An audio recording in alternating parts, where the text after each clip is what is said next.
Je salue mes camarades tous les jours quand je vais fermer les volets en haut, parce qu'ils sont sur la table du bureau.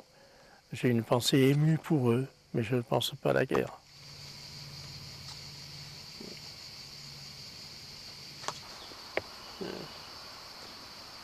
Oui, je les vois comme si c'était hier, alors que ça fait 60 ans. Mon avion, au-dessus de Düsseldorf, a été atteint par la flak, a mis le feu à un moteur, touché une deuxième fois, il a fallu abandonner l'appareil. Le pilote et le commandant de bord, le navigateur, sont restés à bord jusqu'au dernier moment. Les 5 autres membres de l'équipage, nous avons sauté en parachute. Et en fait, nous nous sommes trouvés seulement 2 rescapés, les 3 autres ayant été probablement fusillés en l'air à mesure qu'ils descendaient au bout de leur parachute. À partir la veille de Noël, je n'attendais pas à partir. Et on a été obligé d'y partir. Puis les autres sont rentrés. Puis nous, on est restés prisonniers. Dans mon portefeuille, j'ai la photo de l'équipage. Sur le premier rang en haut, de gauche à droite, il y a moi-même, sergent-chef Guédès, notre mécanicien, sergent-chef Durand, le mitrailleur de queue, sergent Even, et assis, de gauche à droite, le sergent-chef Bayon, le pilote, le lieutenant Leroy, navigateur commandant d'avion, le sous-lieutenant Gautré, bombardier, et l'adjudant Garnier, radio.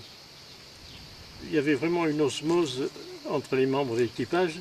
Il faut dire que nous avions pratiquement tous le même âge. Nous avions moins de 24 ans. Le plus âgé d'entre nous, c'était le mécanicien, le sergent-chef Durand, qui avait 3 ou 4 ans de plus que nous.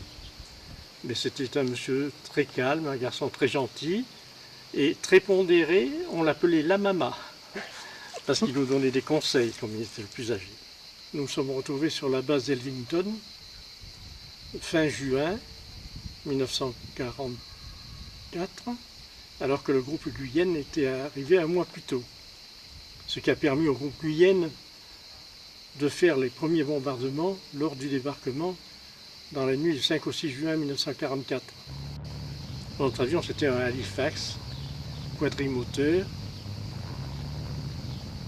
et qui pouvait emporter 5 tonnes de bombes sur des missions de 6 ou 7 heures. Alors, 5 tonnes de bombes, quand on faisait des missions importantes sur l'Allemagne, le nombre d'avions se situait entre 800 et 1100. Souvent, c'était aux environs de 1000. Quant au briefing, on entendait dire qu'il y avait moins de 1000 avions. On n'était pas très contents. Ça nous donnait une chance supplémentaire d'être abattus. Sur 1000, on s'en tirait toujours. Mais il y avait environ 4 ou 5% d'avions descendus à chaque mission.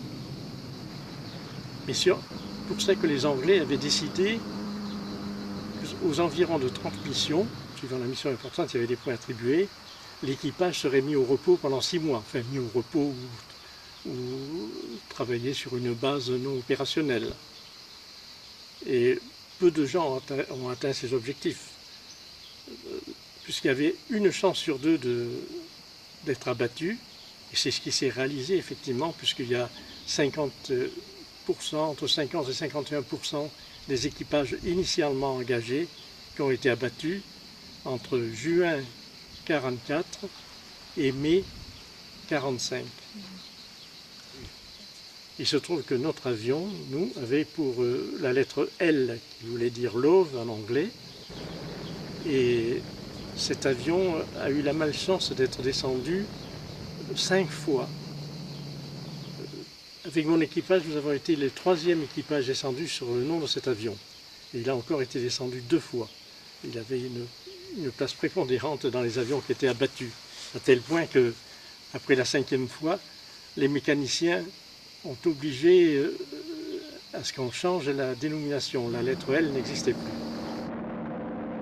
On aimait vraiment notre avion. On trouvait qu'il était d'une sûreté formidable. On se sentait bien en l'air dedans, dans cet avion. Et effectivement, on était un peu amoureux de l'avion comme on l'est d'une voiture, quand elle nous plaît beaucoup. C'était Noël, non. C'était prévu dans les papiers et tout, c'était marqué. Cette mission, je l'ai faite également avec eux le 24 décembre. C'était pas un jour très recommandé de faire des missions le 24 décembre, mais c'était à l'époque où la météo promettait de s'améliorer et promettait et nous permettait d'intervenir directement dans les opérations. Parce qu'avant cette époque-là, le brouillard avait régné sur toute l'Europe du Nord. C'est pour ça qu'Hitler avait décidé de profiter de ce temps-là pour faire une offensive maximum sur les Ardennes. Et à ce moment-là, la météo s'améliorant, on a essayé d'intervenir avec nos avions. C'était le terrain d'Essen qu'on allait bombarder à ce moment-là, qui était utilisé par les Allemands pour supporter l'offensive de von Rundstedt dans les Ardennes. Pour les Français, je crois qu'on était quand même une vingtaine d'avions à faire cette mission. Le seul qui n'est pas revenu, c'est celui de votre grand-père. Aussi, le premier jour où nous avons pu décoller, nous sommes partis, c'est ce fameux 24 décembre, dans l'après-midi, où, hélas, mes camarades ne sont pas revenus, et moi je suis revenu 4 mois et demi après, ayant été prisonnier pendant ce temps-là. Alors ça a dû se passer vers 9 h du matin. On est allé chacun dans notre briefing, chacun dans notre spécialité, on avait un briefing. On ne savait pas où avait lieu la mission, quoi. Et ensuite, il y avait un briefing général qui réunissait tous les équipages. Et là, il y avait un officier de renseignement qui nous disait la mission que nous allions accomplir. Et la mission était tracée sur une carte qui allait de l'Angleterre jusqu'à l'Allemagne, avec le trajet effectué en rouge et le trajet en bleu retour. Alors il faisait un temps formidable ce jour-là, alors qu'on avait eu un brouillard terrible. Et alors j'avais eu, pas un pressentiment, mais en sortant du flying control, le commandant d'avion d'un autre équipage, qui était à ce moment-là le commandant Ouketis, c'était le commandant second de notre groupe, et je passais tout à côté de lui, et il dit tout d'un coup « Oh, pas un nuage sur l'objectif !» Je ne sais pas pourquoi, j'ai eu un serrement de cœur. Effectivement, on préférait qu'il y ait des nuages et bombarder sans visibilité, puisqu'on avait des appareils qui le permettaient. Et puis une fois en l'air, bon, on n'y pense plus. Les mois recommencent, et quand on approche de la région qu'on va bombarder, c'était la Ruhr.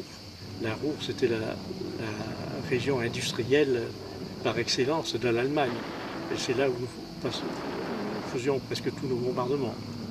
Et quand on arrivait à l'approche de la Ruhr, on avait l'impression de voir devant soi un quadrilatère où les éclats d'obus se touchaient les uns les autres. Et on aurait pensé qu'il était impossible de passer à travers ça. Et puis ici, la plupart du temps, on y passait. La preuve, sauf pour ce jour-là, mon équipage et moi avons eu la malchance d'être touchés. Une première fois, un obus en éclat d'obus a mis le feu au moteur intérieur gauche. Nous étions à ce moment-là à peu près à 2 minutes de l'objectif. Et le commandant d'avion a demandé si personne ne voyait l'inconvénient, on continue la mission, on est tout prêt. Alors tout le monde a été d'accord pour continuer la mission. Et une fois les bombes larguées, on a été touché une deuxième fois. L'avion est parti en abattée légère à droite, alors que le stream partait sur la gauche. C'est-à-dire qu'on s'est retrouvé seul au-dessus des batteries aériennes qui ont continué à tirer pratiquement sur nous. Et à un moment donné, le pilote n'avait plus le contrôle de son avion. Et le commandant d'avion a dit il faut y aller. Il faut y aller, ça voulait dire il faut sauter. J'étais à côté du pilote. Alors lui, avec le pilote, on s'entendait tous les deux. Alors lui, il dirigeait l'avion. Il essayait de passer à travers les mains, parce qu'on avait déjà touché un moteur. On avait déjà un moteur en moins. Alors on a mis le moteur en croix pour pouvoir dégager aussitôt. On n'avait que 3 moteurs, les autres en avaient 4, alors ça filait les autres. Ça, nous étions déjà éliminé du groupe. Oui, c'était la guerre, hein. La guerre, les autres étaient abattus, on ne savait pas comment.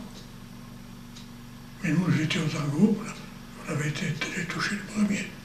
On avait été éliminés aussitôt, et c'est là qu'on s'est trouvé machinalement. Machinalement, comme ça, on s'est trouvé séparés. Alors chacun est parti, à part le pilote et le commandant d'avion qui restait en place jusqu'à ce que les autres partent. Essayant de trouver son parachute, le parachute avait un endroit bien déterminé où on devait le mettre. Mais moi j'avais la malchance, la chance d'être superstitieux, et en montant dans l'avion, au lieu de mettre mon parachute à l'endroit déterminé, je le jetais. Et au moment de le prendre, on avait simplement le harnais, je ne le trouvais plus. Alors là, j'ai commencé à avoir très peur, et puis j'ai très froid, et puis manque d'oxygène, respirer difficilement.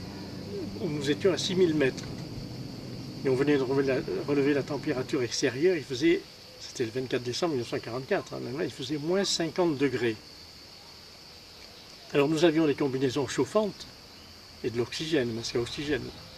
Et quand on quittait le masque à oxygène et qu'on enlevait le chauffage de la combinaison, on se retrouvait dans des conditions vraiment terribles.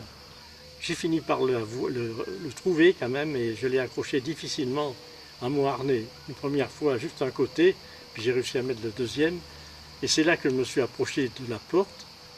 Il y avait une flamme qui venait jusqu'à notre hauteur, une flamme du moteur intérieur gauche. Et à partir de ce moment-là, j'ai perdu toute notion, à tel point qu'en ce qui me concerne, je me suis évanoui alors que je m'approchais de la porte de sortie, que j'avais les pieds déjà dehors avant de pouvoir sauter. Et c'est mon mécanicien qui était derrière moi, je l'ai appris de nombreuses années après, mais qui m'a poussé. Il m'a poussé, je me suis retrouvé dans le vide, mais il a fallu que j'ouvre moi-même mon parachute. Mais ce qui est de paradoxal, c'est que de ce saut de 6000 mètres, qui dure environ 25 minutes, je ne l'ai pas réalisé, je suis incapable de dire ce que c'est qu'un saut en parachute. Je me rappelle bien que je poussais Guédez, je l'ai poussé dehors, il a fallu que je le pousse pour qu'il saute. Alors j'ai sauté après lui, je ne me rappelle pas. En tout cas, je me suis réveillé 1h30 après. Le bombardement, c'était à 2h30. Je me suis réveillé à 4h pile. J'étais installé sur un lit de camp dans un bureau où j'entendais taper à la machine. Il y avait je crois des jeunes femmes qui tapaient à la machine. Et ma première vue, c'était de voir des gamins qui avaient le nez collé à une vitre et qui devaient regarder sans doute le prisonnier qui venait d'être fait. Alors, bien sûr, on m'avait enlevé ma combinaison chauffante. On m'avait enlevé mon pullover, on avait de beaux pullovers en laine, très fort. On m'avait laissé juste mon battle dress. Et puis, dans ma chute, le parachute ventral m'avait cassé le nez. Alors, j'avais du sang coagulé sur la figure.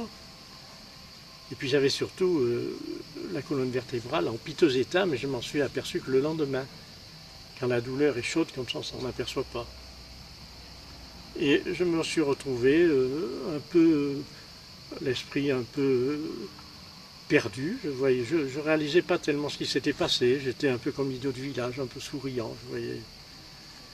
Et c'est qu'à partir d'un certain moment donné, où j'ai entendu parler allemand, bien que parlant pas allemand, je connaissais l'accent allemand, et j'ai réalisé ce qui m'était arrivé.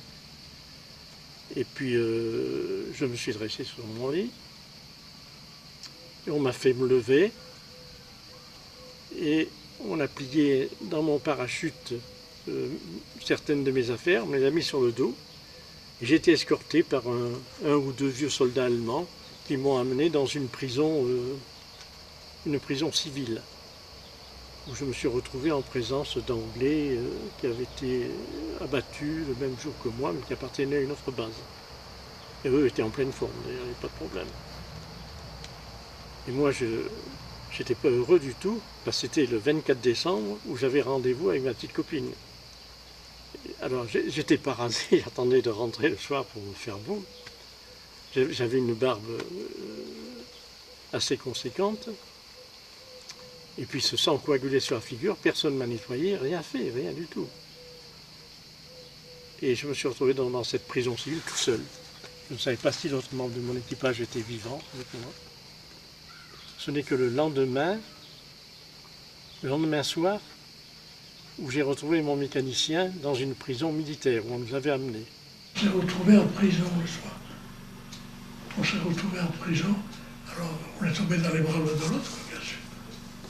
Nous étions comme tous les deux, les autres, ceux qu'ils étaient. Et alors, au fur et à mesure, les Allemands nous en amenaient 1, 2, 3, 4, en fait, sur les différents appareils qui avaient été abattus, quoi. Le comportement du commandant d'avion, c'était le lieutenant Leroy, qui était un type épatant qui voulait absolument faire sa mission. Il a été attaqué par la DCA allemande en arrivant sur la Ruhr. Ça a mis un de ses moteurs en panne. Enfin, l'avion continue à voler. Il a dit on va continuer sur 3 moteurs. C'était possible, effectivement, mais c'était possible s'il n'y avait pas eu la DCA allemande de la Ruhr, qui était la DCA allemande la plus forte de tout le monde entier. Une concentration extraordinaire. L'avion en question, n'ayant que 3 moteurs, avait pris du retard sur les autres, et donc arrivé dans les derniers sur l'objectif. Il a été bon, les canons étaient déjà pointés, les projecteurs, ils savaient où ils se trouvaient et tout. Il n'a pas pu éviter d'être attaqué mortellement, et de prendre feu. Et grâce à l'héroïsme du pilote, c'était son rôle, c'était prévu, le pilote ne devait sortir que le dernier, bien entendu. Les autres ont pu sauter en parachute. Malheureusement, il n'y en a que 2 qui sont sortis, votre grand-père et M. Durand. Voilà, pour lui, la guerre était finie. Mais grâce à lui, la guerre a été gagnée par la suite. Ce n'était pas le seul de chez nous. Il y a eu 43 équipages qui ont été descendus à peu près de la même façon, enfin, dans des conditions souvent différentes, enfin, dans des conditions analogues sur les objectifs.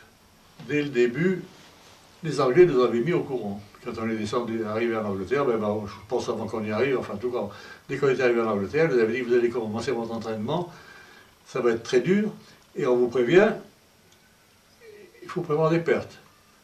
1 sur 2. C'est ce qui est prévu de tous nos plans, notre entraînement, tout ce que nous pouvons préparer à l'avance, comme avion, comme matériel, est prévu sur un pourcentage de perte de 50%. En ce qui concerne du moins les bombardiers stratégiques, bien sûr. Alors voilà. Je n'ai pas connu un seul camarade qui n'ait pas continué, bien entendu. Tout le monde a continué, mais on savait ce qui nous attendait. Ça ne nous a pas empêché de faire le travail, au contraire. Et on savait qu'on avait une chance sur 2 de s'en tirer. C'est pour ça qu'on essayait de profiter de nos congés, de nos jours de liberté, pour aller danser, pour aller s'amuser, Et ça, les aviateurs, on était privilégiés à ce point de vue-là, quand même. On était sur une base où on avait des conditions de vie confortables. On mangeait bien. Même si on était 6 dans une cabane, on avait de bons lits, on était chauffés, on avait des douches, vraiment, c'était le confort, quoi, par rapport aux soldats qui se battaient sur Terre. Ouais. Alors on appréciait quand même ça énormément.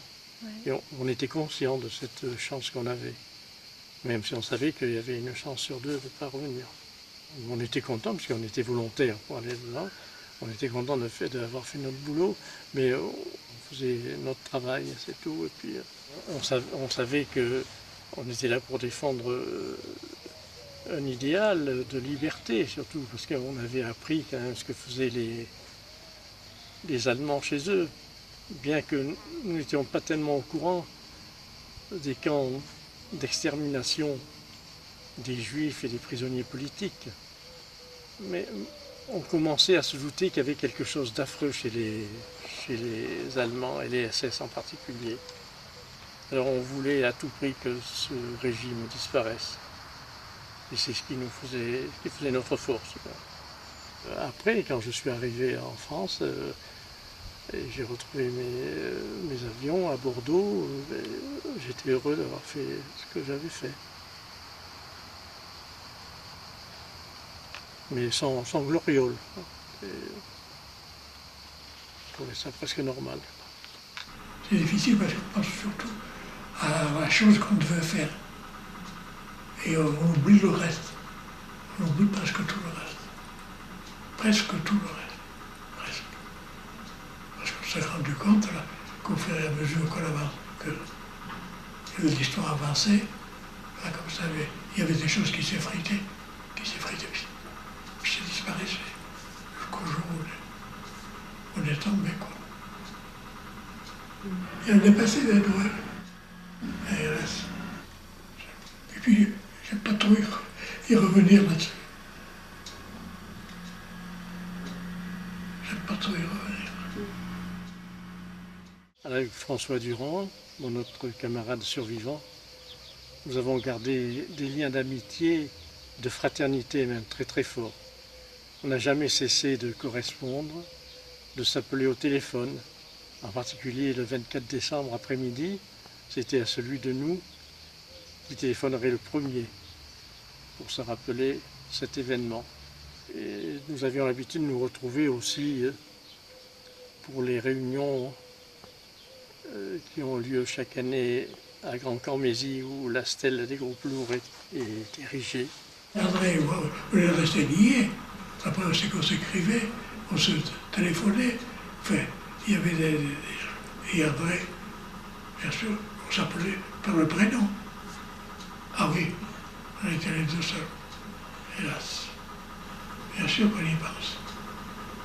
Et oui, parce qu'on disait qu'ils étaient là, ils profiteraient aussi de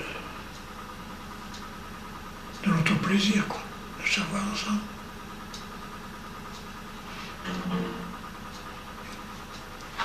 C'est la vie.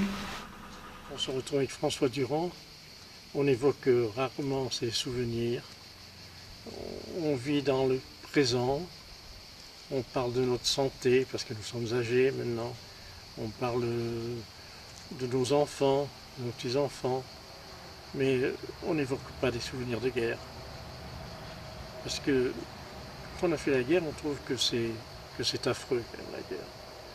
On a vu des choses terribles.